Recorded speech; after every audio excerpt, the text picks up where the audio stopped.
রাজ্যের বিভিন্ন প্রান্তে তৃণমূল কংগ্রেসের নেতা কর্মীদের দেখলেই যে ডিম ছোড়া হচ্ছে সেই ছবিটা আর নতুন কিছু নয়, কিন্তু মানুষের ক্ষোভ রাগ কোথায় পৌঁছলে তৃণমূল নেতা পলাতক কিন্তু তার বাড়িতে ডিম ছোড়া হচ্ছে, তৃণমূল নেতার ছবিতে ডিম ছোড়া হচ্ছে। এইভাবেই বিক্ষোভ দেখাচ্ছেন স্থানীয়রা, অর্থাৎ সামনে তো পাচ্ছেন না কারণ তিনি তো পালিয়ে গিয়েছেন। তো পালিয়ে গেলে কি হবে, তার বাড়িতে ডিম ছোড়া হচ্ছে, তার ছবি লক্ষ্য করে ছোড়া হচ্ছে। এটাই হচ্ছে মানুষের ক্ষোভ, ক্ষোভের বিস্ফোরণ। আমাদের সঙ্গে রয়েছেন প্রতিনিধি সুবোধ, তার সঙ্গে কথা বলে। তবে সেখানকার একটুখানি আবহটা কি তৈরি হচ্ছিল একবার দেখুন।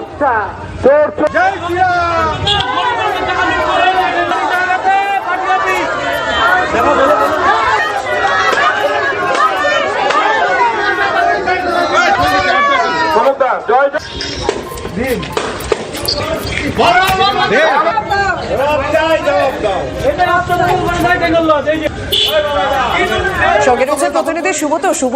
মানে ডিম থেরাপি তো বিভিন্ন জায়গায় দেখছি, কিন্তু এটা কি মানে তৃণমূল কংগ্রেস নেতাকে পাচ্ছে না, ছবি ঝুলিয়ে সেখানেই ডিম ছোড়া হচ্ছে, সেখানে জুতো মারা হচ্ছে, তার বাড়িতে ডিম ছোড়া হচ্ছে। মানে কি এমন করেছেন এই তৃণমূল কাউন্সিলর যে কারণে মানুষের এতটা ক্ষোভ? দেখো, ইংরেজবাজার পুরসভার 4 নম্বর ওয়ার্ডের কাউন্সিলর অশোক সাহার বিরুদ্ধে দীর্ঘদিনের অভিযোগ সেটা হচ্ছে যে বিভিন্নভাবে অবৈধ নির্মাণ, এর পাশাপাশি ব্যবসায়ীদের কাছ থেকে মোটা টাকা তোলা এবং দোকান ঘর দেওয়ার নাম করে মোটা টাকা কাটমানি খাওয়া ইত্যাদি অভিযোগগুলো ছিলই। ইতিমধ্যেই ইংরেজবাজার থানায় সেই ভিত্তিতে অভিযোগও দায়ের হয়েছে এবং এলাকায় দাদাগিরি, সন্ত্রাস এই সমস্ত অভিযোগও রয়েছে। এই অভিযোগ হওয়ার পরেই এই অশোক সাহা, তৃণমূলের নেতা এবং কাউন্সিলর, তিনি কিন্তু উধাও হয়ে গেছেন। কিন্তু উধাও হলে কি হবে, মানুষের ক্ষোভ চূড়ান্তভাবে মানে সামনে এসেছে। শুধু একটি বা মানে কোনো ব্যবসাদারদের কাছ থেকে খালি তোলা আদায় নয়, এলাকায় ত্রাস তৈরি করে রাখা, এলাকায় দাদাগিরি করা এবং সেই সমস্ত বিষয়গুলো যেহেতু রয়েছে, প্রশ্ন ছবি টাঙিয়ে এভাবে মানুষের ক্ষোভ দেখানো হচ্ছে, সামনে পেলে জানি না যে কি করবেন তারা। আমাদের সঙ্গে রয়েছেন দেবজিৎ সরকার, বিজেপি প্রধান মুখপাত্র। দেবজিৎ, এই ছবিটা এখনো পর্যন্ত দেখিনি, যে ছবি টাঙিয়ে, কারণ তৃণমূল নেতা কাউন্সিলর তিনি পালিয়ে গিয়েছেন, তাই ছবি টাঙিয়ে সেখানে ডিম ছোড়া হচ্ছে, জুতো মারা হচ্ছে, তার বাড়িতে ডিম ছোড়া হচ্ছে, সামনে পেলে জানি না কি করবেন সাধারণ মানুষ।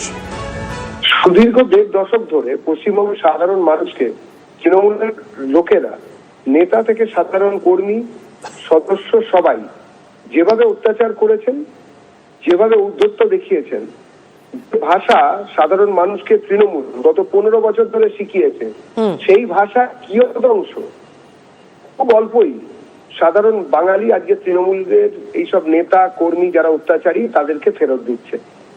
জিনিস নতুন কিছু নয়। কম্বোডিয়ায় পলপট, রোমানিয়ায় চেসেস্কু এবং কলকাতায় তৃণমূল কংগ্রেস, পশ্চিমবঙ্গে একই সূত্রে বাঁধা। ধন্যবাদ। এই যে আমাদের কাছ থেকে টাকা নিয়েছে দোকানের জন্য, তারপরে ওই যে আমরা সবাই মিছিল করে বেড়াচ্ছি, টাকা ফেরত চাইছি। চুপ করেছিলাম যে আমাদেরকে দাবিয়ে রেখেছিল তৃণমূল থেকে, ওই জন্য আমরা কিছু বলতে পারিনি। আমাদের কাছ থেকে 3 লাখ টাকা নিয়েছে দোকানের জন্য, আমাদেরকে বলা হয়েছিল 3 লাখ টাকাই দাম। আমরা যখন 1 মাস পর কাগজটা পাই তখন আমাদেরকে 1 লাখ টাকার কাগজটা পেয়েছি। এটা আপনার অন্যায় না বলেন? আমাদের গরিব মানুষ, আমরা দিন রাত খেটে খাই, আমাদের কাছ থেকে 2 লাখ টাকা মানে বিশাল বড় টাকা আমাদের কাছে। আমার মেয়ের কানের পর্যন্ত আমি বেঁচে আমি টাকা দিয়েছিলাম, আমি বলেছিলাম দুবারে টাকা দিব, কিন্তু নেয়নি, আমাকে বলেছিল না একবারেই টাকা দিতে হবে, বলে নাও নালে নিতে হবে না তোমাকে।